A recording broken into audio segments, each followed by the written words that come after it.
ஹல்லேலூயா. கருத்து சத்தம் ஹல்லேலூயா. மகிழ்ச்சி ஹல்லேலூயா. சந்தோஷம் ஹல்லேலூயா. சம்மர் ஸ்டார்ட் ஆயிடுச்சு. நம்ம மாநிலங்களில் பார்த்துருப்பீங்க, அதிகமான விஷயத்தை நம்ம என்ன செய்கிறோம், உணர்ந்து கொண்டிருக்கோம். ஆமென். ஹல்லேலூயா. ஹல்லேலூயா. வெகு விரைவில் இங்கே ஒரு பெடஸ்டல்ஸ் மேன் வரப்போகுது. உணர்ந்து மாத்திரம் இல்லையா சொல்லுங்க. ஹல்லேலூயா. Praise God. கிறிஸ்துவுக்கு பிரியமானவர்களே, ஏன்னா கர்த்தர் எல்லாவற்றையும் செய்ய வல்லவராக இருக்கிறார். ஆமென். அவர் செய்கிறது ஒருபோதும் தடைபடாது. கர்த்தர் சகலத்தையும் செய்ய வல்லவர். இந்த மாதவெளியிலும் கர்த்தர் நம்மோடு கூட பேசுவாராக. இந்த சிந்தனைக்கு ஆராதமாக நாம் எடுத்துக்கொண்ட வேத பகுதியானது லேவியராகமம் புத்தகம் 2ஆம் அதிகாரம் 1ஆம் வசனத்தை ஒரு வாசிக்க கேட்போம். ஒருவன் போஜன பலியாகிய காணிக்கையை கர்த்தருக்கு செலுத்த வேண்டுமானால் அவன் காணிக்கை மெல்லிய மாவாய் இருப்பதாக. ஹல்லேலூயா. ஹல்லேலூயா. ஹல்லேலூயா. இந்த மாலையிலும் கர்த்தர் நம்மோடு கூட பேச சித்தம் கொண்டிருக்க ஒரு வேத தலைப்பு என்னவென்றால் போஜன பலி. ஆமென். ஹல்லேலூயா. இந்த போஜன பலிக்கு நாம் வியாக்கரணமே கொடுக்க தேவை கிடையாது. நீ போஜன பிரியனா உன் தொண்டையில கத்தியவை. அப்போ உடனே நமக்கு தெரிஞ்சிடும் இது எதற்குரிய ஒரு பலி, சாப்பாட்டுக்குரிய ஒரு பலி. ஒருவன் சாப்பாட்டு உள்ள சபலத்தை நிறுத்திட்டால், கண்ட்ரோல் பண்ணிட்டால், எல்லா விஷயத்தையும் கண்ட்ரோல் பண்ணிடலாம். ஆமென். ஹல்லேலூயா. வழியேற கடைகள் இருக்கிறது, பல்வேறு விதமான தின்பண்டங்கள் அங்கே விற்கப்படுகிறது. ஒருவர் கடந்து போகும்போது முதல்ல அந்த பார்வை அவர் மேல் படாது, மாறாக அந்த வாசனை அவர் மூக்கை துளைக்கும். அந்த துளைத்த வேளையிலே அவர் அங்கே திரும்பி பார்க்க வேண்டிய சூழ்நிலை அங்க ஒரு கூட்டம் நின்று கொண்டிருக்கும். கூட்டத்தை விட அவர் பார்க்கிற அந்த பொருள் அவருக்கு ரொம்ப விருப்பமா இருந்தால், என்னதான் அவர் திருப்தியா இருந்தாலும் அந்த திருப்திக்கு மேலும் வாய்ப்புள்ள ஏதாவது போகணும்னு சொல்லி வண்டியை நிறுத்தி அதை வாங்கி சாப்பிடுகிற அநேக மக்கள் உண்டு. அல்லேலூயா. அல்லேலூயா. பல சமயங்களில் உணவு நமக்கு மருந்தாய் அமைகிறது, பல சமயங்களில் இந்த உணவே நமக்கு பல நோய்களை கொண்டு வருகிறது. அல்லேலூயா. போஜனம், உணவு, இந்த உணவை ஒரு மனிதன் தன்னுடைய கட்டுப்பாடுக்குள்ள வைத்துக் கொண்டால், அந்த போஜன பிரியராய் இல்லாதபடி கர்த்தருடைய பிரியராய் இருந்து இந்த உணவை காட்டிலும் மனுஷன் அப்பத்தினால மாத்திரமல்ல தேவனுடைய வாயிலிருந்து புறப்படுகிற ஒவ்வொரு வார்த்தையும் பிழைப்பான். எனக்கு பிழைப்பு இந்த போஜனத்தினால் இல்ல, ஆண்டவராலே மாத்திரம் இருக்கும் என்று உணர்வுபடியாய் கர்த்தர் கொடுத்த தலைப்பு இது. ஹல்லேலூயா. இங்க வந்து கர்மேல தேவச்சலமே ஒன்றை உணர்ந்து கொள்ளுங்கள். நாம் சாப்பாட்டினால பலம் கொள்வதில்லை, நம்ம வைக்கிற பொருட்கள் எல்லாம் பலம் கொள்வதில்லை. என்னுடைய பலம் கிறிஸ்து, என்னை பலப்படுத்துகிற கிறிஸ்துவினாலே எல்லாவற்றையும் செய்ய எனக்கு அதிகாரம் உண்டு சொல்லுகிற மாத்திரம் கரையில் வைத்தவர் அல்ல சொல்லுங்க. அல்லேலூயா. இதனால் நமக்கு கொண்டு வர பலன் அல்ல, இதை நாம் உணர்ந்து கொள்ள வேண்டும். அதெல்லாம் நமக்கு தேவை, அத்தியாவசியம் கிடையாது. That is not needy thing. அது நமக்கு வேண்டும். That's a wants alone. அது நமக்கு ஒரு தேவைதான். ஆனா அதுதான் நமக்கு ரொம்ப முக்கியம் கிடையாது. கர்த்தருடைய வார்த்தை தான் மிக முக்கியம். ஆமென். அல்லேலூயா. அன்பு தேவச்சனமே, யாத்திராகம புத்தகம் 29ஆம் அதிகாரம் 51ஆம் வசனத்தை ஒரு வாசிக்க கேட்போம். யாத்திராகம புத்தகம். மற்ற ஆட்டுக்குட்டியை மாலையிலே பலியிட்டு காலையிலே செலுத்தின போஜன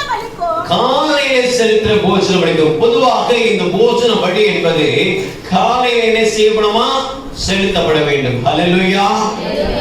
இந்த பலியானது, this offering, this sacrifice can be offered on the early morning. ஏன் இந்த early morning என்றால், வேதம் சொல்லுகிறது இஸ்ரவேல் மக்களை ஆண்டவர் வனாந்தரத்தில் நடத்தும் போது காலையில் அவருக்கு என்ன பொழிந்ததாம், மன்னா பொழிந்தது. ஆமென். இதோட எபிரேய பதம் என்னவென்றால், போஜன பலியுடைய எபிரேய பதம் என்றால் மின்னா, M-I-N-H-A. மின்னா என்ற வார்த்தையின் மூலமாக இந்த என்ன செய்யப்படுது, இந்த போஜன பலியோட பதத்தை எடுக்கப்பட்ட பொழுது நாம இப்ப தமிழ்ல போஜன பலின்னு சொல்றது போல அங்க வந்து மின்னா அப்படின்னு சொல்லுவாங்க. மின்னானா ஆண்டவருக்கு நம்ம என்ன செய்யணும், போஜன பலிகளை, சாப்பிடக்கூடிய பலிகளை என்ன செய்யணும், செலுத்த வேண்டும். அந்த ஃப்ளோர் ஐட்டம், அந்த செரல் ஐட்டம், ஆஃபரிங்ஸ், அந்த மாதிரிலாம் எல்லாத்தையும் என்ன செய்யலாம், அது செலுத்த முடியும். பழைய ஏற்பாடுல ஏறத்தாழ ஒரு 34 தடவை வேத தாசர்கள், வேத வல்லுநர்கள், வேத மாந்தர்கள் என்ன செய்திருக்கார்? இந்த போஜன பலியை செலுத்துகிறார்கள். இந்த போஜன பலி எப்படி என்றால், தற்போது ஆண்டவர் எனக்கு கொடுத்த இந்த உணவுக்காக, it was a present offering. இப்ப எனக்கு ஆண்டவர் உணவு கொடுத்திருக்காரு, அதுக்காக நான் என்ன செய்வேன்? இந்த போஜன பலியை செலுத்துவேன். ஹல்லேலூயா. பொதுவா நீங்க பார்த்திருப்பீங்க, ஒரு சில ஒரு ஐதீகமா இருக்கும். கொஞ்சம் சாப்பாடு, ஒரு புடி சாப்பாடு எடுத்து ஒரு இடத்துல வச்சுட்டு அதுக்கப்புறம் என்ன செய்வாங்க? பொதுவாக இந்த பெரியவர்கள்லாம் இறந்து போகும்போது நிறைய இந்த பாரம்பரிய ஆட்கள்லாம் இருப்பாங்க பார்த்தீங்களா, அவங்க என்ன பண்ணுவாங்க? ஒரு புடி அரிசி எடுத்து வைக்கிறதோ, ஒரு புடி சாப்பாடு எடுத்து வச்சு, இதை எங்க அப்பா அம்மாவுக்கு அவங்க மறிச்சு போனாங்க, ஆனாலும் அது வந்து அவங்களுக்கு நினைவை வச்சுட்டு அதுக்கப்புறம் தான் நான் சாப்பிடுவேன் அப்படின்னு சொல்லி நிறைய கோட்பாடுகள் உண்டு. அதே போல வேத வல்லுநர்கள் என்ன சொல்றாங்க? வேத மாந்தர்கள் இதை என்ன செய்யற? ஒரு பிரசன்ட் ஆஃபரிங், அதாவது எனக்கு நிகழ்காலத்திலே கர்த்தர் எனக்கு உணவு கொடுத்திருக்கிறார், நான் பட்டினியா இல்லை, அதற்காக நான் என்ன செய்வேன்? பலியை செலுத்துவேன். ஹல்லேலூயா, ஹல்லேலூயா. அது மாத்திரமே இட்ஸ் a tribute. அதாவது வந்து எப்படின்னா, இது இவ்வளோ விளைச்சல் ஆண்டவர் கொடுக்கிறார், இவ்வளோ செஞ்ச ஆண்டவருக்கு என்னால ஏதாவது கொடுக்க முடியுமா? நான் என்ன செய்யறேன்? இந்த போஜன பலியை செலுத்துறேன். ஆமென். எனக்கு நல்ல விளைச்சலை கொடுத்திருக்காரு, எனக்கு நல்ல விதையை போட்டோட நல்ல விளைச்சலை கொடுத்திருக்காரு, இதுக்கு நான் அவருக்கு நன்றி கடனாக ஒன்று செய்யணும்னா, அவருக்கு கடன் பாரமா ஒன்று செய்யணும்னா, அதுக்கு மாறாக ஒன்று செய்யணும்னா நான் போஜன பலியை செலுத்துவேன். ஆமென். இது ட்ரிபியூட் ஆஃபரிங் என்று சொல்வார்கள். அது மாத்திரமல்ல, ஆண்டவர் எங்களுக்கு மன்னா கொடுத்து, வானத்திலிருந்தே எங்களுக்கு மன்னாது, அவர் கொடுத்தது அவருக்கு நான் கொடுக்கிறேன், இதுதான் போஜன பலி. ஹல்லேலூயா. ஏதோ நான் இத ஒரு அரிசி என்னால வந்து விளைவிக்க முடியுமா? விளைவிக்க முடியாது. ஒரு புள்ளை என்னால விளைவிச்சு முடியாது. அதெல்லாம் இயற்கையோட கொடை. என் கையிலே வச்சிருந்தா, எடுத்து அந்த ஒரு கிரெயின் எடுத்து என் கையிலே வச்சுன்னா நாளைக்கு வந்து அப்படி செடியா மாறிடுமா? இதுக்கு உரம் தேவை, சண்டை தேவை, எல்லாம் தேவை. இது இருந்தா என்ன செய்யும்? அது நிறைய பொருட்களை, நிறைய உணவு பொருட்களை நம்ம கையில, நம்ம பாக்கெட்ல வச்சாலும் சரி, நம்ம கையில வச்சாலும் அது கெட்டு போற பொருளா தான். கைப்பட்டாலே கெட்டு போயிடுமா? அது என்ன சொன்னா அகப்பைன்னு சொல்லுவாங்க. அததான் போட்டு என்ன செய்யணும்? எடுத்து போடணும். சட்டியில அகப்பை எடுத்து போடணும். சட்டியில இருந்ததுன்னா அகப்பையில வரும், கரண்டியில வரும் அப்படின்ற வார்த்தை. அப்படின்னா கையை வச்சாலே பல உணவு பொருள் கெட்டு போகிறது. அப்படி என்றால் இந்த உணவு எனக்காக கர்த்தர் என்ன செய்யறார்? எனக்கு கொடுத்த, அவர் கொடுத்தத, அவர் கொடுக்கறதுல எனக்கு என்ன இல்ல, வேற காரியம் கிடையாது. ஹல்லேலூயா, ஹல்லேலூயா. ஏமா சாப்பாட்டுக்கு ஜெபம் பண்ணணும்? ஏமா சாப்பாட்டுக்கு முன்னாடி ஜெபம் பண்ணணும்? ஏமா ஜெபம் பண்ணிட்டு சாப்பிடணும்? ஏமா ஜெபம் பண்ணி சமைக்கணும்? ஏன் ஒரு உணவுக்கு வந்து ஒரு ஜெபம் தேவை? ஏன் பேச? அவர் தான் கொடுத்தாரு. அவர் கொடுத்ததை அவருக்கு கொடுக்கலனா நான் என்ன செய்வேன்? நான் நன்றி அறியாதவனா இல்ல குற்றவாளியாக காணப்படுவேன். ஹல்லேலூயா. இதுதான் போஜன பலி. இது ஒரு ஷார்ட் சம்மரி, ஒரு ஷார்ட் சம்மரி மாதிரி. இது ஒரு சின்ன ஒரு முகவரி மாதிரி. ஏனென்றால் இதெல்லாம் எங்க பார்க்கணும்னா, நிறைய வேத வாக்கியங்களை பார்க்கணும். எல்லாத்தையும் எடுத்து படிச்சிருந்தா நமக்கு நேரம் போதாது. நீங்க எழுதி கொள்ளுங்கள். நியாயாதிபதி புஸ்தகத்துல 3ஆம் அதிகாரம் 15ஆம் வசனத்திலும், 1 ராஜாக்கள் புஸ்தகத்துல 4ஆம் அதிகாரம் 21ஆம் வசனத்திலும், சங்கீத புஸ்தகத்துல 20ஆம் அதிகாரம் 3ஆம் வசனம், சங்கீதம் 20:3லும், இன்னுமாக லேவியராகம புஸ்தகத்துல நாம் பார்க்கும்போது பல இடங்கள்ல போடப்பட்டிருக்கு. அந்த பிரதானமான ஒரு அதிகாரம் எது என்றால் 2ஆம் அதிகாரத்திலும் 6ஆம் அதிகாரத்திலும் முழுக்க இந்த போஜன பலியை குறித்து பேசப்பட்டிருக்கிறது. அது மாத்திரமல்ல, இந்த லேவியராகம புஸ்தகத்திலே 97 தடவை போஜன பலி செலுத்துவாயாக, போஜன பலி செலுத்துவாயாக, எல்லாம் செலுத்துவாயாக செய்ய போடப்பட்டிருக்கு. ஆமென், ஹல்லேலூயா. கரவத்தி சத்தமா ஹல்லேலூயா. ஒரு இப்போ 10th பாஸ் ஆன பசங்களுக்கும் இன்னும் எல்லாம் பாஸ் ஆன, ஆல் பாஸ் இல்ல, 11th வரைக்கும் பாஸ்ல எல்லாமே லீவ்ல இருக்கீங்க. இந்த பிள்ளைங்களுக்கான ஒரு சின்ன ஒரு ஹோம்வொர்க். லேவியராகம புஸ்தகத்துல 97 தடவை வந்திருக்கு. நீங்க கரெக்டா 97 ரெஃபரன்ஸ் எடுத்துட்டு வரணும். நான் என்ன செய்யணும்? 97 ரெஃபரன்ஸ் நீங்க என்ன செய்யணும்? லேவியராகத்துல இருக்கு. எல்லாம் எழுதிட்டீங்களா? எல்லாம் எழுதிட்டீங்களாப்பா? லேவியராகம புஸ்தகத்துல 97 டைம்ஸ் வந்து போஜன பலி வந்திருக்கு. நீங்க என்ன செய்யணும்? அதை பிக் பண்ணி கரெக்டா ரெஃபரன்ஸோட என்ன செய்யணும்? திங்கட்கிழமை கொண்டு வந்து கொடுக்கணும். ஹல்லேலூயா. ஏசாயா தீர்க்கதரிசி புத்தகம் 43ஆம் அதிகாரம் 23ஆம் வசனத்தில் சொல்லப்பட்டிருக்கு. ஏசாயா தீர்க்கதரிசி புத்தகத்துல 66ஆம் அதிகாரத்துல 30ஆம் வசனம் போஜன பலியை குறித்து பேசப்பட்டிருக்கு. 1 சாமுவேல் புத்தகத்துல 2ஆம் அதிகாரம் 29ஆம் வசனத்துல போஜன பலியை பற்றி பேசப்பட்டிருக்கு. 19ஆம் வசனத்தில் போஜன பலியை பற்றி குறித்து ஏசாயா தீர்க்கதரிசி சொல்லி இருக்கிறார். ஹல்லேலூயா. 1 சாமுவேல் புத்தகத்துல 2ஆம் அதிகாரத்துல 12ஆம் வசனத்துல இருந்து 17ஆம் வசனம், அன்னால் மீண்டுமாய் சாமுவேலை விடும்போது அவர் செலுத்தின ஒரு பலி என்னவென்றால் போஜன பலி என்று வேதத்தில் குறிப்பிடப்பட்டிருக்கு. ஆமென், ஹல்லேலூயா. காயின் ஆபேல் அவர்கள் செலுத்தின காணிக்கைகள், அது என்ன காணிக்கை? அடிப்படையில் போஜன பலி காணிக்கை என்று சொல்லப்பட்டிருக்கு. ஆமென். ஆதியாகம புத்தகம் 4ஆம் அதிகாரம் 3-4 அதை வாசிக்கிறோம். ஆதியாகம புத்தகம் 33:10 வாசிக்கும் போது அவர்கள் இல்ல போஜன பலியை செலுத்தினார்கள் யாக்கோபை குறித்து பேசப்பட்டிருக்குது. 1 சாமுவேல் புத்தகத்துல 3ஆம் அதிகாரத்துல 10ஆம் வசனத்திலிருந்து 14ஆம் வசனம் வரை, இன்னும் 26ஆம் அதிகாரத்துல 19ஆம் வசனம் வரை பார்க்கும்போது போஜன பலியை குறித்து பேசப்பட்டிருக்கு. ஆமென், அல்லேலூயா. லேவியராகம புத்தகம் 14ஆம் அதிகாரத்துல 10ஆம் வசனத்துல நீ ஆண்டவருக்கு போஜன பலி செலுத்துவாயாக என்று வேதம் சொல்லப்பட்டிருக்கு. ஆமென், அல்லேலூயா. கிறிஸ்துவுக்குள் மிக பிரியமான தெய்வச்சனமே, இன்றைக்கு இந்த போஜன பலியானது பல்வேறு நிலைகளில் பல்வேறு தெய்வ மாந்தர்கள் என்ன செய்திருக்கார், கனத்துக்குரியவர் எல்லாரும் இந்த போஜன பலியை செலுத்தியிருக்கார். ஆமென். இப்ப கையொத்தி வரல சொல்ல போறீங்க, எத்தனை பேர் சாப்பிட்றதுக்கு முன்னாடி இந்த தட்டுக்கு முன்னாடி கையை வச்சு சோத்திரம் பண்ணி இதை ஜெபம் பண்ணிட்டு சாப்பிட்டு பழக்கம் உண்டு? அவங்க மாத்திரம் அல்லேலூயா, ஆமென். இப்ப அல்லேலூயா உபயோகம் பண்ணல. எத்தனை பேருக்கு ஜெபம் பண்ணிட்டு சமைக்கிற ஒரு பழக்கம் உண்டு?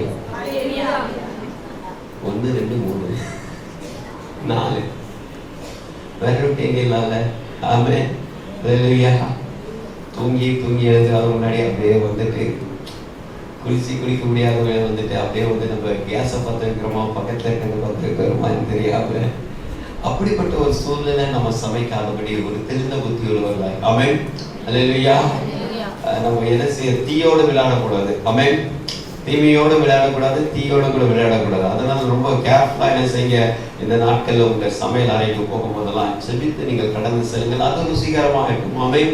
உங்களுக்கு நல்லாவே செய்ய வராதுன்னு தெரிஞ்சாலும் நீங்க ஜெபம் பண்ணிட்டு செய்ய ஆரம்பிச்சுன்னா நிச்சயமாக பிடிக்காத கனவு கூட சொல்லுவாரு, அம்மா நீ யாருமா செஞ்சா, நீயா செஞ்ச, ரொம்ப நல்லா இருக்குன்னு சொல்லுவாங்க. ஏனென்றால் இந்த பழக்கத்தை உடையவர்களாய் நீங்கள் மாறிவிடுங்கள். வேதம் சொல்லுகிறது, அவன் காணிக்கை மெல்லிய மாவாய் இருப்பதாக அவன் அதன் மேல் எண்ணெயை வார்த்து அதன் மேல் தூப வர்க்கம் போட்டு, அதாவது என்ன செய்வோம், வாசனை பெருமைகளை போனோம். நம்ம என்ன செய்வோம், வாசனைக்காக என்ன போடுறோம், ஒரு பிரியாணி செஞ்சா, ஒரு பிரெஞ்சு செஞ்சா, மற்ற காரியங்கள் செஞ்சா இதுக்கு அந்த டெக்கரேட்டிவ் ஐட்டமாக கொத்தமல்லியே கருவேப்பிலையே இன்னும் வாசனை தேவையில்லை, இல்லை கேரட்டை சீவி போடுறதோ, என்ன அதை எப்படி நல்லா பியூட்டிஃபுல் ஆகுறதோ, கேஷ்யூ நட்டு போடுறதோ, இல்லை பாதாம் போடுறதோ, என்னவோ போட்டு என்ன செய்யணும், அதை இன்னும் கொஞ்சம் அதிகமா பண்றோம், இல்லை இன்னும் கொஞ்சம் நிறைய ஃபுல்லா ஊற்றி விட்டுட்டு அது ரொம்ப கலர்ஃபுல்லா கொண்டு வரோம், கொஞ்சம் அப்படியே எடுக்கும் போதே ஒரு மனம் கொண்டு வரணும் சொல்லிட்டு அநேக காரியங்களை செய்கிறோம். அங்க என்ன செய்யப்பட்டிருக்கா, வேதம் சொல்லுகிறது, அதன் மேல் தூப வர்க்கம் போட்டு, தூப வர்க்கம் வாசனை தர வேண்டும். தூப வர்க்கம் போட்டு என்ன செய்கிறார்னா, அதை ஆரோனின் குமாரனாகிய ஆசாரியத்திலே கொண்டு வருவானாக. இவங்களே என்ன செய்வாங்க, அந்த மாவு எடுத்துருவாங்க, எண்ணெய் எடுத்துருவாங்க, அதுக்கப்புறம் தூப வர்க்கம் எடுத்துருவாங்க, எல்லாத்தையும் கொண்டு ஆசாரியருடைய குமாரன் எடுத்து கொண்டு வருவார்கள். அப்பொழுது ஆசாரியன் அந்த மாவிலே எண்ணெயிலும் ஒரு கைப்பிடி நிறைய தூப வர்க்கம் எடுத்து, அவர் கொண்டு வந்த எல்லாத்தையும் எடுக்க மாட்டாங்க, ஒரு கைப்பிடி மட்டும் எடுத்து, வேதம் சொல்லுது, அதை பலிபீடத்தின் மேல் ஞாபகக்குறியாக தகனிக்க கடவன். அப்படியே என்ன செய்யலாம், அப்படியே தகனிக்க கடவுன்னா அப்படியே வெட்டுறது இல்ல, கொஞ்சம் கொட்டுறது. இந்த தமிழ் வார்த்தைகள் சமஸ்கிருத ஆகலாம் உட்கார்ந்து எழுதுறதுனால நம்ம வெட்டுறதையும் தகனிக்க கடவுதுன்னு தான் போட்டிருக்காங்க, கொட்டுறதையும் என்ன செய்யாங்க, தகனிக்க கடவுதுன்னு. சரி, பொது மொழிபெயர்ப்புல அது கொட்ட கடவர்கள் அப்படின்னு போடப்பட்டிருக்கு. அந்த போஜன பலி மீதியா இருப்பது ஆரோனியும் அவனுடைய குமாரனும் சேரும் கர்த்தர் இடும் தகன பலி. இது மகா பரிசுத்தமா கர்த்தருக்கு செய்யற பலியில இது ரொம்ப பரிசுத்தமான பலி. எல்லாத்திலும் அசுத்தங்கள் இருக்கும், அந்த அசுத்தம் வேஸ்ட் எல்லாம் கொண்டு போவாங்க. நேற்றைய தினத்துல பார்த்தோம், என்ன பலியை பார்த்தோம், பிரைஸ் காட், ஹல்லேலூயா.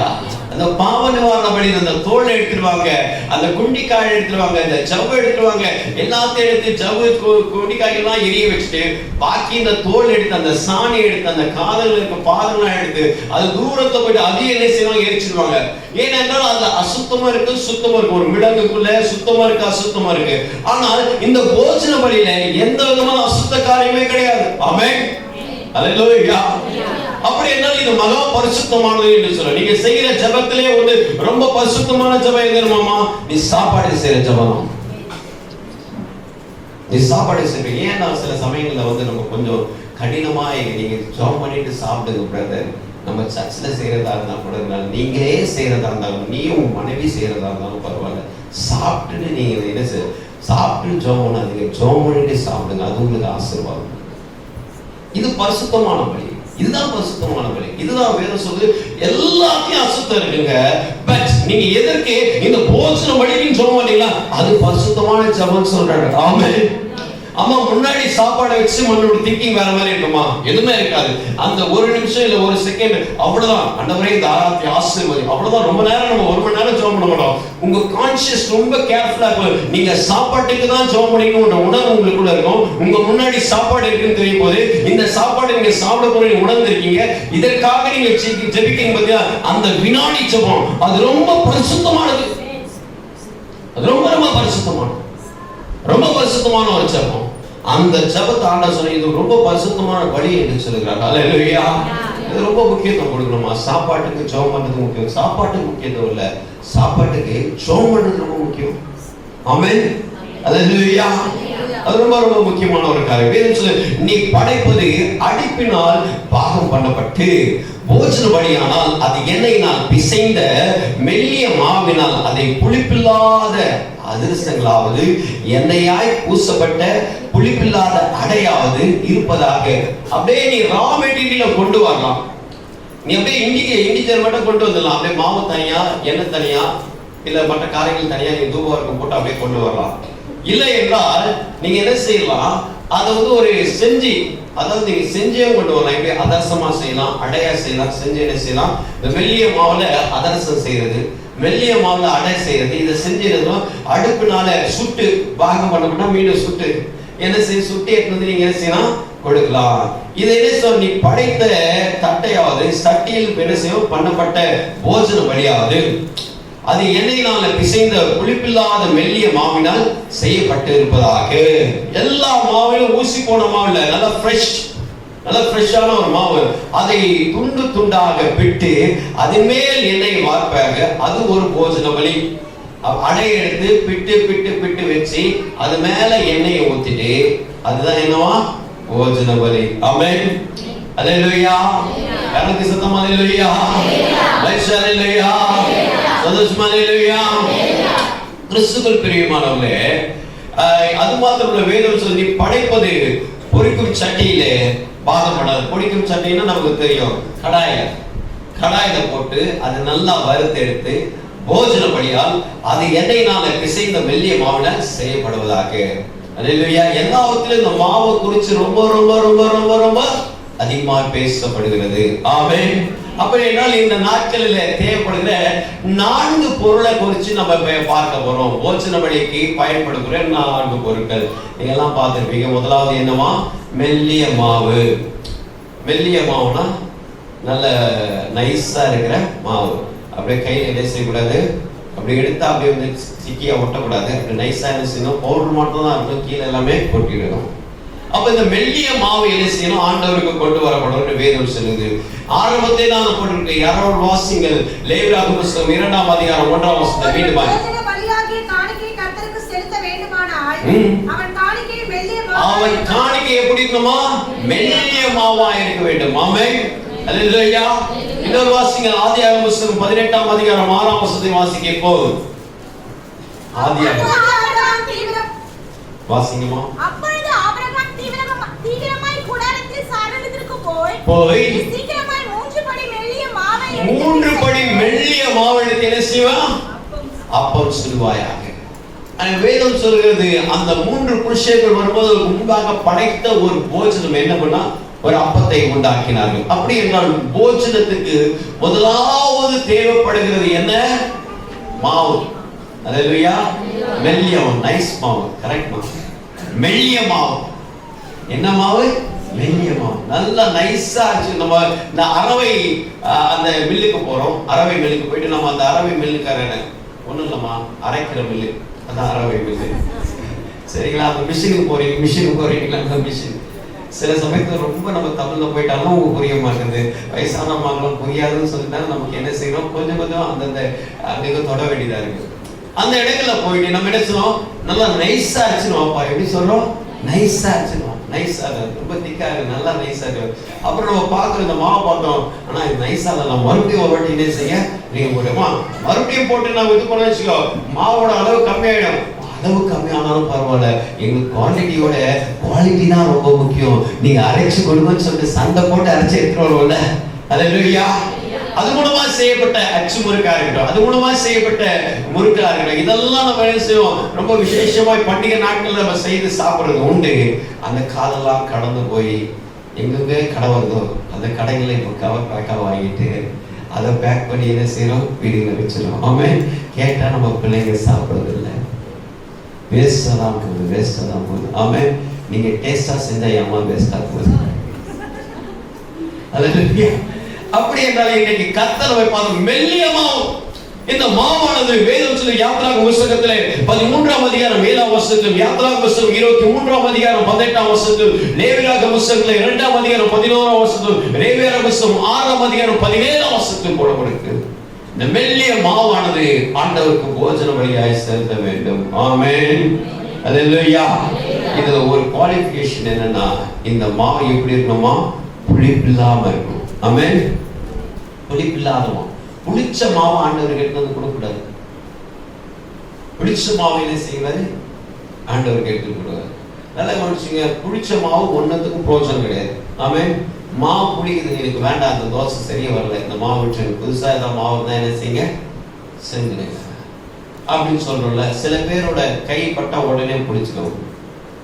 பாத்தீங்களா, அவங்க சில பேர் கைப்பட்டா அவங்க புளிக்க முடியாது, அவங்க கை நல்ல ராசியான கை. சில பேர் கையிலேயே வந்து பல குழம்புல செய்வாங்க, அது வந்து கெட்டே போகாது. சில பேரோட கைப்பட்டா உடனே கெட்டு போயிடும். இதெல்லாம் அவங்களுக்கு கொடுக்கப்படுகிற கிருபை. அல்லேலூயா. நான் வந்து செப் ஜாமு கிடையாது, இதெல்லாம் வந்து மாத்தி இப்படி பண்ணுவோம் அப்படின்னு சொல்றது இந்த இது வந்து அவங்களுடைய கிருபை. ஆனால் இங்க வேதம் சொல்லுது மெல்லிய மாவு நமக்கு தேவை. இந்த மெல்லிய மாவு எதற்கு அடையாளம், மத்திய எழுதியுள்ள 16ஆம் அதிகாரத்துல 10ஆம் வசனத்தை 11ஆம் வசனத்தை ஒரு வாசி கேட்போம். 7 அப்பங்களையும் 4000 பேருக்கு பகிர்ந்ததையும் மீதியானதை எத்தனை கூடை நிலை எடுத்தீர்கள் என்பதை நீங்கள் நினைவு கூறாமல் இருக்கிறீர்களா? 16ஆம் வசனத்தை வாசிப்போம். பரிசேயர் சதுசேயர் என்பவர்களின் புளித்த பரிசேயர் சதுசேயர் என்னுடைய புளித்த மாவு குறித்து எச்சரிக்கையா இருக்க be cautious about this flow. இந்த மாவை குறித்து கொஞ்சம் எச்சரிக்கையா இருக்குமா, மாவுன்னு சொல்லிட்டு இருக்கோம், இதுல கொஞ்சம் கவனம் தேவை, கொஞ்சம் எச்சரிக்கை தேவை. இது புளிச்ச மாவா இருக்க கூடாது, புளிச்ச மாவா இருக்கணும். புளித்த மாவு என்றால் என்ன? 1 கொரிந்தியர் புத்தகத்துல பவுலடியார் எழுதி வைத்து கடந்து சென்றிருக்கிறார். 5ஆம் அதிகாரத்துல 6ஆம் வசனத்துல இருந்து ஒரு வாசி போடுவோம். மேன்மை பாராட்டுகிறது நல்லதல்ல, மேன்மை பாராட்டுகிறது நல்லதல்ல, கொஞ்சம் புளித்தமா பிசைந்தமா முழுவதையும். பாத்தியமா நல்லா கவனிக்க வேண்டும். கொஞ்சம் புளிச்ச மாவு பிசைஞ்சிருக்க எல்லா மாவையும் கெடுக்கிறது போல நம்ம மேன்மை பாராட்டினா, பொதுவா சொல்லுவாங்க ஒரு நல்ல வார்த்தை இருக்கு தமிழ்ல, ரொம்ப புளிப்பு காட்டாதீங்க. பாத்திருக்கீங்களா? இது பண்ணிரு, அதை பண்ணிரு, இதை செஞ்சு உங்களுக்கு என்ன வேணும், ஒரு மூட்டை அரிசியை வந்து நாளைக்கு போடுற, நீ வந்து சும்மா பண்ணிருக்காரு உடனே உங்க பண்ணி சொல்லு, இந்த புளிப்புலயே நீ வாழ்ந்துட்டு. சில காரியங்களை சும்மா இருக்கிறதுக்கு போ, ஒரு கிலோ அரிசியை வந்து கொடுப்பானா அதை விட்டுருவாரு, மூட்டை அரிசிக்கு போயிடுவாரு. இன்னைக்கு என்ன தேவையோ அதை பேச மாட்டாரு, நாளைக்கு இதை பண்ண போறோம், நாளைக்கு அதை செய்ய, இன்னைக்கு சாப்பாடு இல்லை ராஜா, அதை பத்தி பேசினா அது இருக்கணும். இன்னும் முன்னாடி இப்ப கதை கூட கல்யாணம் புதுசுல அவங்க எல்லாம் செய்யல, ஏன் இப்படியும் செய்யல? கிறிஸ்துவுக்கு பிரியமான இன்றைக்கு அநேக காரியங்களை கொஞ்சம் புளிப்பமாவு நீங்க செய்யற எல்லாத்தையும் ரொம்ப தேவையான ஒரு காரியம். சாப்பாடு ரொம்ப அத்தியாவசியம். பிள்ளைங்க இருக்காங்க, கை குழந்தை இருக்காங்க, வளர்ந்த பிள்ளைங்க இருக்காங்க, பசுவில பிள்ளை இருக்காங்க. குறிப்பா 10-14 வயசு ஆயிடுச்சுன்னா பிள்ளைங்களுக்குலாம் வந்து வயிறு 2 வயிறா மாறிடும். அந்த டைம்ல பிள்ளைங்க எல்லாம் பெரிய அவங்க சாப்பிட்ற அளவுக்கு சாப்பிடுவாங்க. அப்ப அந்த பிள்ளைகளுக்கு ஏற்ற மாதிரி நம்ம கொடுக்கணும். அந்த டைம்ல அந்த தகப்பனார் கரெக்டா கொண்டு வந்து கொடுக்கலன்னா அது ரொம்ப கடினமான ஒரு சூழ்நிலை, ரொம்ப கடினமான ஒரு சூழ்நிலை. அப்ப என்ன செய்யும், குடும்பங்கள இந்த சாப்பாடுனால சண்டை ஆகணும். அவர் நிறைய காரியம் செய்வாரு, லட்சக்கணக்கில் ஃபீஸ் கட்டியிருப்பாரு, ஆயிரக்கணக்கில் துணி எடுத்து கொடுத்திருப்பாரு, லட்சக்கணக்கில் நகை வாங்கி கொடுத்திருப்பாரு. ஆனா ரொம்ப மெயினான திங்கு, பசியில வாடுற அந்த குழந்தைக்கு நகை எடுத்து சாப்பிட்டு இருக்க முடியாது, துணி எடுத்து சாப்பிட்டு இருக்க முடியாது, புக் எடுத்து சாப்பிட்டு இருக்க முடியாது, சாப்பாடு தான் சாப்பிடணும். அதுக்கு அந்த அம்மா கேட்பாங்க, சாப்பாடு வேணும். அவர் மற்ற கதைலாம் எடுத்துப்பாரு, நான் இதை பண்ண அதை பண்ண, இதை செஞ்சேன் அதை செஞ்சேன். கொஞ்சம் புளித்த மாவு, எல்லா மாவும் கிடையாது. தொடர்ந்து வாசிங்கம்மா. ஆகையால் நீங்கள் புளிப்பில்லாதவர்களாய் இருக்கிறபடியே புதிதாய் பிசைந்த புதிதாய் பிசைந்த மாவு, பழைய மாவுலாம் விட்டுங்க, அரைச்ச மாவு அடைக்கிற காரியங்கள்லாம் விட்டுட்டு பழைய புளித்த மாவை புறமே கழித்து போடுங்கள். பழைய புளித்த மாவை புறமே தள்ளி போடுங்கள். ஏனெனில் நம்முடைய பஸ்காவாகிய கிறிஸ்து நமக்காக பலியிடப்பட்ட. தொடர்ந்து வாசிங்க. பழைய புளித்த மாவோடு அல்ல, துர்குணம் பொல்லாப்பு என்ற புளிப்பில்லாத மாவோடு. என்னன்னா நமக்கு துர்குணம் இருக்கக்கூடாது, பொல்லாப்பு இருக்கக்கூடாது. இந்த ரெண்டு காரியம் இல்லாம என்ன செய்யணும்? நம்ம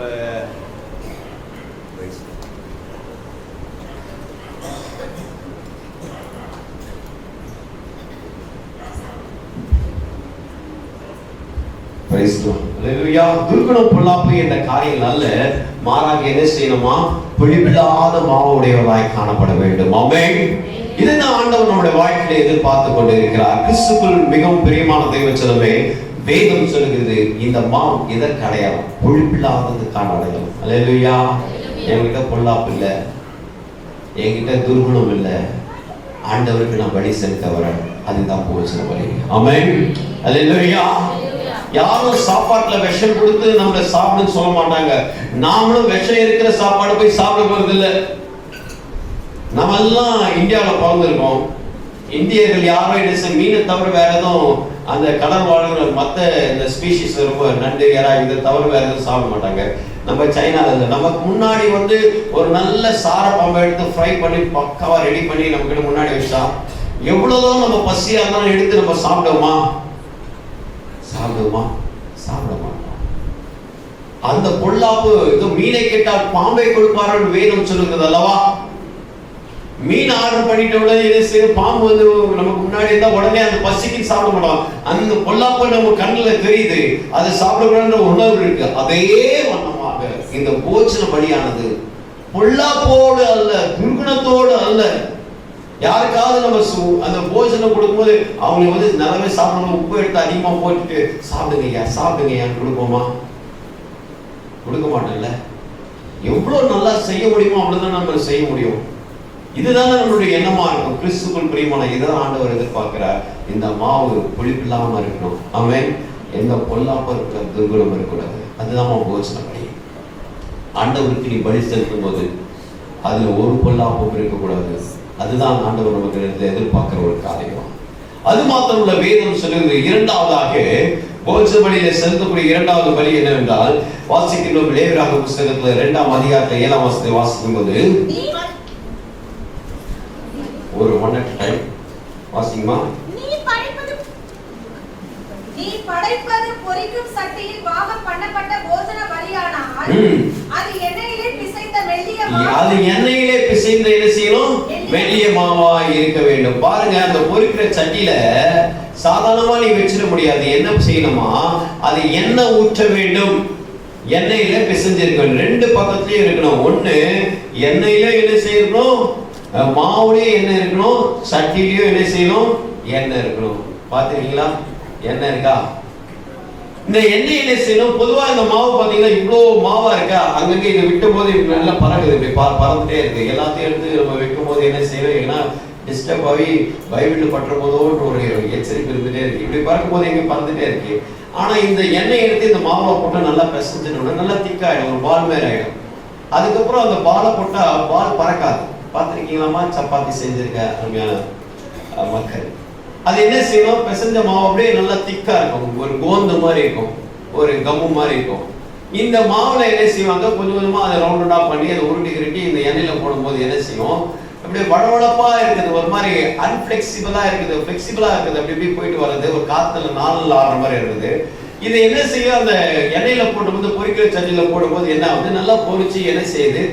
பொதுவாக பூரியை எடுத்துப்போமே, இந்த பூரியை அந்த எண்ணெயில போடும்போது என்ன ஆயிடுது? அப்போ இந்த மாவு இப்படி நிக்க வைக்க முடியுமா? இப்படி நிக்க வைக்க முடியுமா? நிக்க வைக்க முடியாது. ஆனா அந்த எண்ணெயில அது வறுத்துட்ட உடனே என்ன செய்ய முடியும்? அது தலைக்கீழ நிக்க வைக்க முடியும். ஆமென். அல்லேலூயா. ஆமா, இதுதான் ஆண்டவர் சொல்றாரு.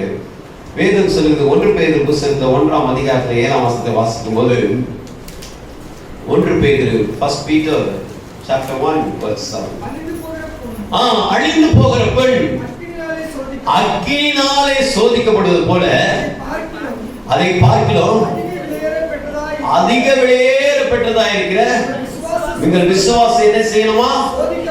சோதிக்கப்பட்டு. ஆமென். வேதம் சொல்லுது நாம எல்லாம் என்ன செய்யணும்? அக்கினியில போடப்பட்டு சோதிக்கப்பட வேண்டும். நெருப்புல போட்டு என்ன செய்யணும்? சோதிக்கப்படணும். இதுதான் ஆண்டவர் நம்ம இடத்துல எதிர்பார்க்கிற ஒரு காரியம். அழிந்து போற பொண்ணை எப்படி ஒரு நல்ல அக்கினியில போட்டு அதை சுத்த பொண்ணா விளங்குறாங்க, எவ்வளவு தட்டினாலும் அது நல்ல அந்த பொண்ணோட தன்மை விளங்குறது போல நம்ம விசுவாசம் அப்படிதான். என்ன செய்யணும்? நம்ம சோதனை வரும்போது விசுவாசத்துல ரொம்ப ஸ்ட்ராங்கா இருக்கிறோம். ஆமென். பாருங்கம்மா, இந்த எண்ணெயில இந்த மாவு போடும்போது அது என்ன, இந்த மாவா இருந்தது பூரியா மாறிடுது, நல்ல அடையா மாறிடுது, ஸ்டிப்பா நிக்குது, நல்ல ஸ்ட்ராங்கா இருக்குது.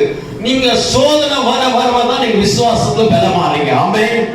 பிரச்சனை வர வரதான் நம்ம விசுவாசத்துல இன்னும் உறுதியாகும். தெரியுமா நமக்கு? அல்லேலூயா. இதெல்லாம் ஆண்டவர் போஜன பலி என்றால் என்ன? அது அக்கினியிலே சுட்டெரிக்கப்பட வேண்டும், அக்கினியிலே பொரிக்கப்பட வேண்டும். அப்படி என்றால் இன்றைக்கு ஆண்டவர் நம்மை பார்த்து சொல்கிற ஒரு வார்த்தை, இந்த போஜன பலியை எண்ணெயில போட்டு அதை வறுத்து அது என்ன செய்யணும்? ஆண்டவருக்கு போஜன பலியை செலுத்தும் போது நம்முடைய விசுவாசம் அதோட ரொம்ப பெருசா இருக்கு. ஆமென். அல்லேலூயா. முதலாவது, இந்த புளிப்பில்லாத மாவு நம்முடைய வாழ்க்கையில எதை காட்டுகிறது? நமக்கு நற்குணங்களை காட்டுகிறது. ஆமென். அல்லேலூயா. இரண்டாவது, இந்த எண்ணெய் எதை காட்டு? நல்ல விசுவாசத்தை காட்டு. நல்ல போராட்டத்தை போராடினேன், நல்ல ஓட்டத்தை முடித்தேன், நல்ல விசுவாசத்தை காத்துக் கொண்டேன். இது முதல்ல எனக்கு என்ன பண்ணிருக்கா? நீதியின் கிரீடம் வைக்கப்பட்டிருக்குது. ஆமென். எத்தனை பேருக்குள்ள சொல்ல முடியும்? நல்ல விசுவாசம் எனக்குள்ள இருக்கு. ஆமென். அல்லேலூயா. நல்ல விசுவாசம் இருக்கு. சில பேர் கள்ள விசுவாசம் சொல்லுவாங்க. தெரியுமா? கள்ள விசுவாசம் எனக்கு அப்பவே தெரியும், இந்த கூட்டம்லாம் சரியா நடக்காதுன்னு. அந்த ஊழிய காரியங்களை குறித்து கொஞ்சம் என்ன செய்வாங்க? விரோதமாய் பேசுவதும், மறைவாய் பேசுவதும், மாறாய் பேசுவதும், இதெல்லாம் கள்ளதனமான விசுவாசம் தான். என்ன விசுவாச வாழ்க்கை தான் ஊழியமே. அதிலேயே நம்ம என்ன செய்வோம்? அவிசுவாசமான வார்த்தைகளை சொல்லுவோம், நிறைய காரியங்களை பேசுவோம். ஆனா ஆண்டவர் சொல்றாரு, உனக்குள்ள ஒரு நல்ல விசுவாசம் இருக்கணும். எவ்வளோ சோதனை வந்தாலும் உன் விசுவாசம் நல்ல விசுவாசமா இருக்க வேண்டும். ஆமென். அல்லேலூயா. இன்றைக்கு கர்த்தர் நம்மை பார்த்து சொல்றார், நமக்கு அந்த நல்ல விசுவாசம் உடையவர்களா இருக்கணும். ஒவ்வொரு மனுஷனோட வாழ்க்கையிலும் நல்ல விசுவாசத்தை ஆண்டவர் எதிர்பார்க்கிறார். அது மாத்திரமல்ல, நீதிமொழி புத்தகத்துல 17ஆம் அதிகாரம் 3-19 13 வசனம் வீடுகளை போய் வாசித்து பாருங்கள். ஆண்டவர் சொல்லுகிறார், வெள்ளிக்கு பொண்ணுக்கும் புகை சோதிக்கப்பட வேண்டும். மனுஷனுக்கு அவங்க புகழ்ச்சி வரும்போது, நீங்க உச்சத்துல போகும்போது அப்போ விசுவாசத்தை காத்துக்கணும். என்ன சொல்ற? அதான் சொல்ற. அவங்க என்ன செய்யணும்? Melting power. நல்லா கவனிச்சுக்குமா? அதாவது இந்த பாயிலிங் பாயிண்ட் ஒன்று இருக்கு, மெல்டிங் பாயிண்ட் ஒன்று இருக்கு. படிச்சிருக்கீங்களா? நீங்க பிசிக்ஸ்ல படிச்சிருப்பீங்க. இந்த பாயிலிங் பாயிண்ட்ல கொதிக்கிற தன்மை, மெல்டிங் பாயிண்ட்ல உருகி ஊத்துற தன்மை. அந்த உருகி ஊத்துனாலும் அது என்ன செய்ய? தனித்தனியா போகாதான், அப்படியே தங்கம் உருகி ஊத்தமா, ஆனாலும் அதை அந்த ட்ரேவை தாண்டி எங்க போகாதான், அப்படியே அந்த எல்லாத்தையும் ஒரு ஸ்டக் பண்ணிக்குமா, எல்லாம் அதே இடத்துல இருக்குமா. எவ்வளோ நமக்கு சோதனைகள் வந்தாலும் விசுவாசத்துல நிலைச்சிருக்கணும். ஆமென். அல்லேலூயா. இதான் கர்த்தர் நம்மளுக்கு எதிர்பார்க்கிறோம். கர்த்தர் இதுதான் எண்ணெய், இதான் எண்ணெய். அது மாத்திரமல்ல, இந்த பலியானது வேதம் சொல்லுது, ஒவ்வொரு நாளும் இது எண்ணெயிலே சோதிக்கப்பட்டு பொரிக்கப்பட்டு கொடுக்கப்பட வேண்டும் என்று வேதம் சொல்லுது. யாத்ராகம புத்தகம் 29ஆம் அதிகாரம் 38 42 வரை, எண்ணாகம புத்தகத்தில் 28ஆம் அதிகாரம் 3-8 வரை, 2 ராஜாக்கள் புத்தகம் 3ஆம் அதிகாரம் 26ஆம் வசனங்களில், இன்னுமாக எசேக்கியேல் தீர்க்கதரிசி புத்தகம் 46ஆம் அதிகாரம் 13-16 வரை வாசிக்கும் போது இது என்ன செய்யும்? ஒவ்வொரு நாளும் இப்படிப்பட்ட ஒரு பலி செலுத்தப்பட வேண்டியதா இருக்கு. ஆமென். அல்லேலூயா. அல்லேலூயா. எனக்கு யாராவது உங்களை பார்த்து நீங்க ஜெபம் பண்ணீங்களான்னு சொல்லணும். அப்ப நம்ம என்ன சொன்னோம்? எல்லாரும் ஆமான்னு சொல்லணும். இதுக்கு முன்னாடி ஒரு வார்த்தை கேட்டா, நீங்க சாப்பிட்டீங்களா சொல்லும் போது சொன்னா சாப்பிட்டு சொல்லுங்க. சாப்பிடும் போது நம்ம என்ன செஞ்சிருப்போம்? ஜெபம் பண்ணிருப்போம். அல்லேலூயா. அப்ப நம்ம எல்லா சமயங்களும் யாராவது ஜெபம் பண்ண கேட்டா என்ன சொல்லணும்? ஜெபம் பண்ணேன். ஆமென். எல்லாரும் சாப்பிடும்போது நான் சாப்பிட்டேன்னு சொல்றது போல அதே போல நீங்க சொல்லணும். ஏன்னா அதுக்கு முன்னாடி நம்ம என்ன செய்யறோம்? ஜெபம் பண்றோம். நம்ம மனுஷன் 54 மாத்திரமல்ல, தேவனுடைய வாயிலிருந்து புறப்படுற ஒவ்வொரு வார்த்தையும். மூன்றாவதாக, இந்த எல்லா விதமான போஜன பலிகளும் எதனாலே அப்போ எதனாலே சேர்த்து கொள்ளப்பட வேண்டும் என்றால் ரெண்டு, அதாவது லேவியராகம புத்தகம் 2ஆம் அதிகாரத்தில் 13ஆம் வசனத்தை வாசிக்கும் போது, நீ படைக்கிற எந்த போஜன பலியிலும் உப்பினால் சாரமாக்கப்படுவதாக. உப்பினால் சாரமடைக்கப்படுவதாக. மூன்றாவது என்ன பொருளுமா? மூன்றாவது என்ன செய்ய? உப்பு. உப்பு இல்லாத பண்டம், உப்பு ரொம்ப உப்போட பண்டம் என்ன செய்யணும்? நம்ம உப்பினால அது உடம்பிடப்படும். உப்பு நல்லா டேஸ்டியா இருக்கும், சும்மா சப்புன்னு சாப்பிடக்கூடாது. சில பேர் சொல்லுவாங்க, நான் நிறைய உப்பு போட்டு சாப்பிடுவேன், எனக்கு ரொம்ப ரோஸ்டா இருக்கு. கிறிஸ்துவின் பிரியமான இந்த ரோசத்துக்காக சொல்லல, ஆண்டவர் சொல்றது எல்லா போஜனமும் உப்பினால என்ன செய்யமா? சேர்க்கப்படும். எல்லா உப்பினாலும் சேர்க்கணும். ஆண்டவர் நம்மை பார்த்து சொன்னது என்ன தெரியுமா? நீங்கள் பூமிக்கு you are the salt for the earth. வாசிப்பா மத்தேயு நீங்கள் என்ன செய்ய? உப்பாய் இருக்கிறீர்கள். மத்தேயு நற்செய்தியில் 5ஆம் அதிகாரத்துல 13ஆம் வசனம், நீங்கள் பூமிக்கு என்ன செய்ய? உப்பாய். எப்படி இருக்கீங்க? உப்பாய். you are the salt for the earth. நாமலாம் எவ்வளவு மண் இருந்தாலும் அந்த மண்ணுக்குள்ள கொஞ்சம் உப்பு இருக்குது, காண காரியம். ஆமென். நான் ஒரு முறை என்னோட நண்பர் அவர் சாயபுரத்தில் இருக்காரு, தூத்துக்குடியில திருமணத்துக்காக கடந்து போயிருந்தேன். அப்போ அந்த உப்பு உரைக்கிற இடத்த என்ன கூட்டு போய் காட்டினார். அவங்க சொந்தக்காரர் அந்த இடத்த வச்சிருக்காரு. அந்த கடல் மாதா தெரிச்ச அந்த கடல்கிட்ட அவர் பக்கத்தில் அவங்களுடைய அந்த இடம் இருக்கு. அந்த இடத்துல 2 பகுதியும் இவரோட வாகனங்கள் போது அந்த 2 பகுதியும் என்ன செய்யும்? உப்புனால் இருக்கணும். அந்த இடத்துலாம் போனதை எங்களுடைய எஃபிலெல்லாம் போஸ்ட் பண்ணியிருக்கேன், இதில் பார்க்கலாம். அப்போ என்ன செய்யற? 2 சைடுல உப்பு இருக்கும். அந்த உப்பு அப்படியே உரை வச்சுட்டு இருக்கும். கடல் பக்கத்துல இருக்கும். எவ்வளோ மண் இருந்தாலும் இது மட்டும் தனியா அப்படியே கோபுரமா காட்டிருக்கும். ஆனா அங்க உரை வச்ச உப்பு எந்த கெமிக்கலும் கலக்காம அந்த உப்பு எடுத்து சாப்பிட்டா அவ்வளோ ஒரு மாதிரி என்ன செய்யுது? அவ்வளோ கரிக்கும். அவ்வளோ கரிக்கும். உப்பு கரிக்கும், கரிக்கும். பாவக்காய் கசக்கும், சர்க்கரை இனிக்கும், உப்பு கரிக்கும், அவ்வளோ கரிப்பு. நம்ம இதை என்ன செய்யணும்? இவ்வளோலாம் போட்டுட்டு இருக்கோம். அவ்வளோ 2-3 நாள் கல் உப்பு போட்டால் போதும். ஆனால் இன்னைக்கு நம்ம நிறைய அயோடைஸ் பண்ணி என்ன செய்யணும்? உப்போட சாரத்தை கம்மி பண்ணி நிறைய உப்பு விற்பனை ஆகுதுல உப்பு பேக்கெட்டாக வாங்கணும்னு சொல்லி, உப்பு 2-3 பேக்கெட்டாக வாங்கணும்னு சொல்லி. அப்போலாம் உப்பு சும்மா கையில் அள்ளிட்டு போவாங்க, கொத்தமல்லி கருவேப்பிலை கொடுக்குற மாதிரி. இது ஒரு 10 ரூபாய் அப்படின்னு ரேட்டை இன்க்ரீஸ் பண்ணுறதுக்காகவே என்ன செய்யறாங்க? கெமிக்கலை கலந்து நிறைய போடணும்னு சொல்லிட்டு அந்த தன்மையில கொண்டு வந்தாங்க. ஆனா வேதம் சொல்றது உப்பை குறித்து அநேக பிரசங்களை கேட்டிருப்போம். அதுல ஒரு பிரதான பிரசங்கம் என்ன தெரியுமா? உப்பை குறிச்சு. உப்பு கரையும், மறையும், சுவைக்கும். உப்பு எல்லாத்தையும் பதப்படும். நிறைய பிரசங்கங்களை கேட்டிருப்போம். நான் உப்பு குறிச்சு பிரசங்கம் பண்ணனா எனக்கு தெரியல இந்த ஆலயத்துல. ஆனா ஒரே ஒரு காரியத்தை நான் சொல்ல, ஒரு மார்க் எழுத வச்சு 9ஆம் அதிகாரத்துல 50ஆம் வசனத்தை சொல்லும் போது வாசிங்க. உப்பு எதற்காக காணப்பட்டிருக்கு என்றால், உப்பு நல்லதுதான். ஒன் அட் டைம் வாசிங்க. உப்பு நல்லதுதான். உப்பு சாரமற்று போனால் அதனால எதனாலே சாரமாக்கப்படும்? அதாவது இதோட சால்ட்னஸ் போயிடுச்சுன்னா எதை வச்சு இந்த மறுபடியும் சால்ட்னஸ் கொண்டு வர முடியும்? எதை வச்சு சால்ட்னஸ் பண்ண முடியும்? ஒண்ணத்தை வச்சு கொண்டு வர முடியாது. வாசிங்க தொடர்ந்து. உங்களுக்குள்ளே உப்புடையவர்களாய் இருங்கள், ஒருவரோடொருவர் சமாதானம் உள்ளவர்களாயும் இருங்கள். சூப்பர்மா. எப்படி இப்ப சொல்லிட்டாரு? உப்புடையவர்களாய் இருக்கணும். ஆமென். ஒவ்வொருவரோடும் ஒவ்வொரு சமாதானம் இருக்கணும். ஆமென்.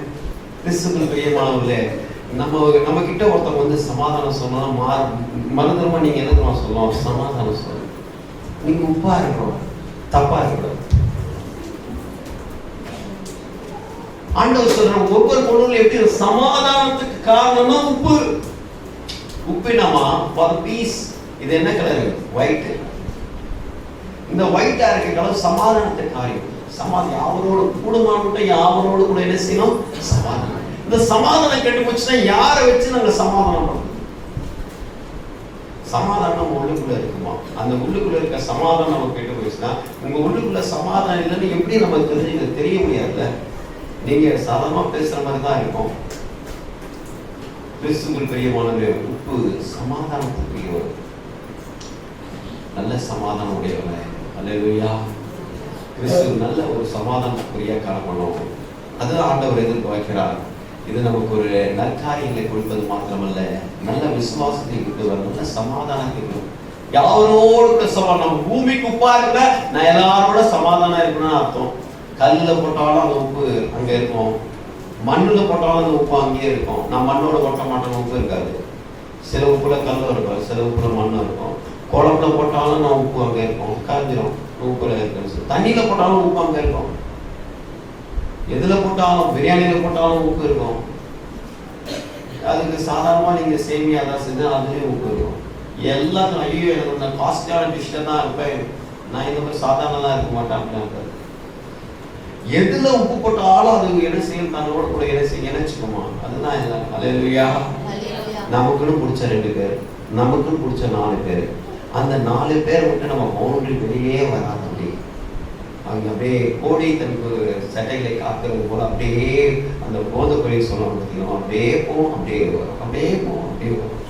அப்படி இப்படிலாம் கூட மேயாது. அது அப்படியே கண்ணு கட்டி விட்ட மாதிரி. அதுக்கு அந்த நாளெல்லாம் தேவைப்படுது. அந்த கோழியோட தன்மை அப்படிதான். எவ்வளோ எங்கே இறந்தாலும் அதை பார்க்காது, அது வாரணும் போவோம், அது பார்க்கணும். அதே போல இன்னைக்கு நிறைய பேர் இருக்காங்க சமாதானம் குறைவு. அதுதான் உப்பு. யாரோடு கூட சமாதானம், யாரோடு கூட சமாதானம், யாரோடு கூட சமாதானம். கிறிஸ்துவுக்குள் பிரியமானவர்களே, இன்றைக்கு ஆண்டவர் நம்மை பார்த்து சொல்லுகிறார். லூக்கான நற்செய்தியில் 14ஆம் அதிகாரம் 34ஆம் வசனத்தில் சொல்லப்பட்டு உப்பாய் பூமிக்கு நீங்க செய்ய உப்பாய். எனவே யாரோடு கூட சமாதானக்குரியவர்களாக இருக்கணும்.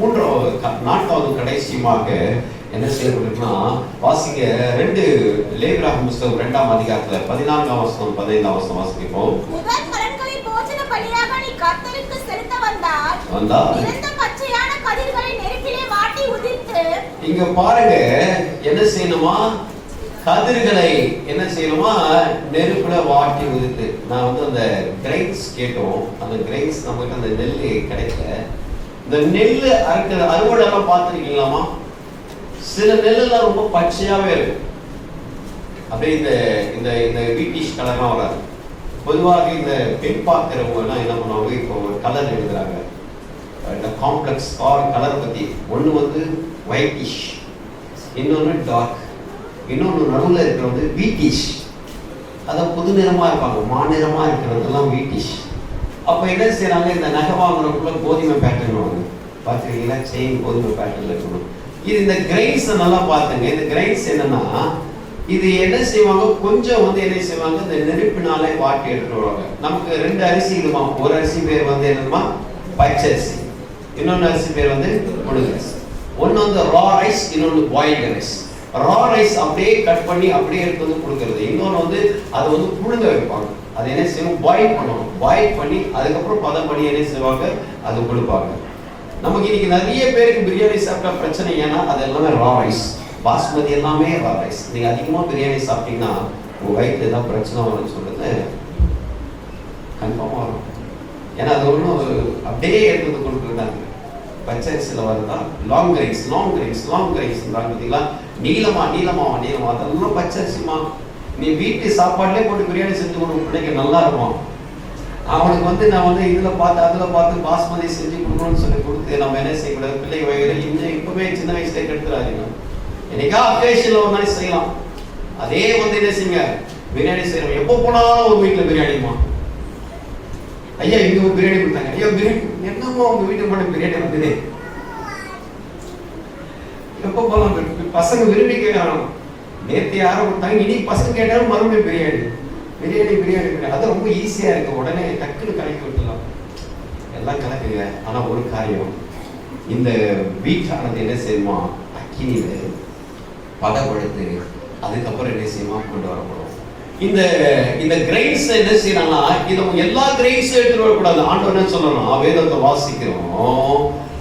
வாசிக்கிறோம் ஏன்னா முதல் கனியை கொண்டு கொடுக்க வேண்டும். வேதத்தை வாசிக்கிற லேவியராகமம் புத்தகத்துல 2ஆம் அதிகாரத்துல வாசிக்கும் போது இங்க போடப்பட்டிருக்கு. என்ன செய்யப்படுக்கா, இந்த 12ஆம் வசனத்தை வாசிங்க. முதல் கனியின் காணிக்கையாக கொண்டு அவைகளை கர்த்தருக்கு செலுத்துவோம், அதனால் பலிபீடத்தின் மேல் அவைகள் சுகந்தமாகும். அல்லேலூயா. அப்படி என்ன, இந்த கிரெயின்ஸ் ஆனது அந்த முதல் மரியாதை. நல்ல கவனிச்சு, இந்த அறுவடை எல்லாம் பண்ணிருக்கீங்க. எத்தனை பேர் நிலம் வச்சு விவசாயம் எல்லாம் பண்ணிருக்கீங்க இல்ல? அதுக்கு என்ன செய்வாங்க, இந்த அறுவடை வைக்கும் போது ஒரு பாட்டு பாடி அந்த அறுவடை எடுத்து முதல் மரியாதை செய்து முதல் விளைஞ்ச நெல் எடுத்து ஒரு படியில் அப்படியே வச்சு என்ன செய்வாங்க, அந்த பரிவாரம் கட்டி அந்த ஊர் தலைவர் கொடுத்து நீங்க வாங்கிக்கோங்க அப்படின்னு கொடுத்து அதுக்கப்புறம் அளந்து ஆரம்பிப்பாங்க.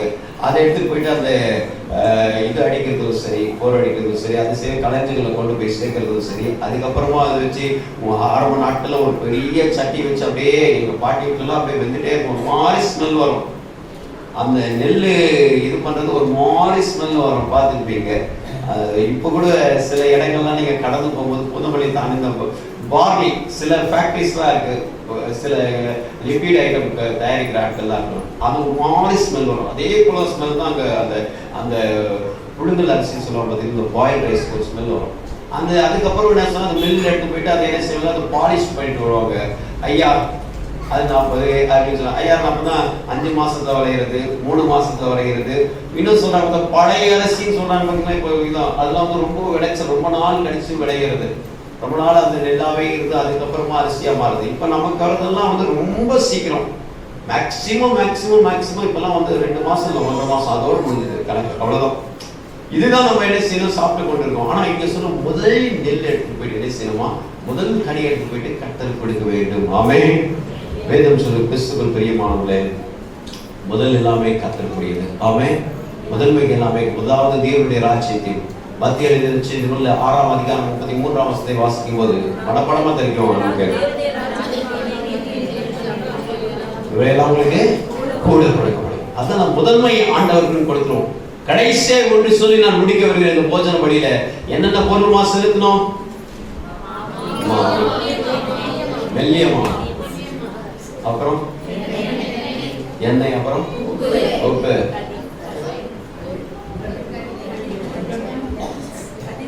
கதிர்கள். அது என்ன போடப்பட்டிருக்கு, என்ன பண்ணுங்க, பச்சையான கதிர்களை கொண்டு வந்து, சரி அந்த கதிர்கள் முதல் கதிர் இதெல்லாம் கொண்டு வந்து இது என்ன செய்யப்படுது, வேதத்துல வாசிக்கிறோம். யோவான் 12ஆம் அதிகாரத்தில் 24ஆம் வசனத்தை ஒரு வாசி கேட்போம். மெய்யாகவே நான் உங்களுக்கு சொல்லுகிறேன், கோதுமை மணியானது நிலத்தில் விழுந்து சாகாவிட்டால் தனித்திருக்கும், செத்தாலாகி மிகுந்த கிடைக்கும். நல்லா கவனிச்சுக்கப்பா. இப்ப என் கையில வந்து ஒரே ஒரு வீட் இருக்கு, இந்த வீட் கிரைன் இருக்கு. இப்ப இது வந்து தனியா தான் இருக்கு, இந்த விதைக்குள்ள என்ன இருக்கு, தனியா தான் இருக்கு. ஆனா இங்க எல்லாமே டைல்ஸ்ல இல்லாம நான் மண்ணுல போய் அதை போட்டா இந்த விதைக்குள்ள எத்தனையோ கிரெயின்ஸ் வரதுக்கு, எத்தனையோ இந்த கோதுமை மணி வரதுக்கு இதுக்குள்ள என்ன இருக்கு, உயிர் இருக்கு. ஆமென். ஆனா இந்த உயிர் என்ன செய்யணும், நிலத்தை சாப்பிடணும். தொடர்ந்து வாசிப்பா, வாசிங்க. யோவான் 12. ஜீவனை சிநேகிக்கிறவன் இழந்து போவான், இந்த உலகத்தில் ஜீவனை வெறுக்கிறவன் நித்திய ஜீவ காலமாய் காத்துக்கொள்ளலாம். கவனிச்சுக்குமா, உலகத்தை வெறுக்கணுமா, உலகத்துக்கு விளக்க, உலகத்தை நம்ம வெறுத்தாகணும். நம்ம உலகத்தை வெறுத்தாதான், if you hate the world then only you will grow. நீ உலகத்தை வெறுக்காத பட்சத்துல நீ என்ன செய்ய முடியாது, உன்னால அதிக கனிகளை கொடுக்க முடியாது. கோதுமை மணியானது நிலத்தில் விழுந்து செத்தால் அது மிகுந்த பலன் கொடுக்காது. அம்மா உங்களுக்கு எல்லாருக்குள்ளயும் நிறைய பலன் இருக்குமா, நிறைய ஆசீர்வாதம் இருக்குமா. சில காரியத்தை நீங்க வெறுத்தே ஆகணும், சில காரியத்தை வெறுத்தே ஆகணும். கிறிஸ்துவுக்குள் பிரியமானவர்களே, வெறுக்கதான் நம்ம செய்யணும், வெறுக்கதான் செய்யணும். நைட்ல நம்ம ஃபாஸ்டிங் போறோம்னு சொல்லிட்டு பகல்ல போய் உட்கார்ந்து சீரியலை பார்க்க கூடாது, ரீகேப் போறான்னு சொல்லிட்டு ஏதோ அதுக்கு மட்டும் நம்ம இது பண்ணக்கூடாது. வெறுத்தாகணும் சில காரியத்தை நம்ம விட்டே ஆகணும். சில விட்டு விடாத நல்லது. கர்த்தர் உங்களை உணர்த்திட்டே இருப்பார், இதை விடுங்க அதை விடுங்கன்னு சொல்லல. கர்த்தர் உங்களுக்கே உணர்த்திட்டு இருக்காரு, இதெல்லாம் விடணும்னு சொல்லிட்டு நம்ம அதுல இருந்து செத்தால் வெளியே மிகுந்த பலனை கொடுக்க முடியாது. ஆமென். எனவே கர்த்தர் நமக்கு பார்த்து சொல்லுகிறார், ஒரு நல்ல நற்காரியத்தை மாத்திரமல்ல, புனிதமாவது நல்ல குணத்தை காட்டுது, என்ன நல்ல விசுவாசத்தை காட்டுது, உப்பு நல்ல சமாதானத்தை, விசுவாசம் விசேஷமா பார்க்கிறோம். இது என்ன செய்யுது? நல்ல குணத்தை காட்டுது, நல்ல விசுவாசத்தை காட்டுது. அது மாத்திரமல்ல, இதை பார்க்கும்போது நமக்கு என்ன செய்யுது? நல்ல குணம், விசேஷமா நல்ல சமாதானத்தை காட்டுது. யாவரோடு கூட உப்பா இருக்கும், சமாதானம் இருக்கும். மூன்றாவது காரியத்தை பார்க்கிறோம், இந்த கிரேஸ் ஆனது சில காரியத்தை நமக்கு நல்லதை மட்டும்தான் நேசிக்கணும். ஆமென். நல்லதை நேசிப்போம், தீமையை வெறுப்போம், தீமையை வெறுப்போம். அதுதான் ஆண்டவர். கோதுமை மணியானது நிலத்தில் விழுந்து செத்தால் மிகுந்த பலனை கொடுக்காது. தீமையான காரியங்களை விட்டு விடுங்கள், தீமைக்கு எதிர்த்து நிற்காதுங்கள், நன்மையினாலே தீமையை வெல்லுங்கள். எப்படி இருக்குமா? நன்மையினாலே தீமையோடு கூட வெல்லக்கூடாது. நன்மையினாலே செய்யணும், தீமையை வெல்லணும். ஆண்டவர் நம்மோடு கூட பேசிக் கொண்டிருக்கிற காரியம், இந்த 3 குணாதிசயங்களோட வாழ்க்கையில் இருக்கும். கர்த்தர் நம்மை ஆசீர்வதிப்பாராக.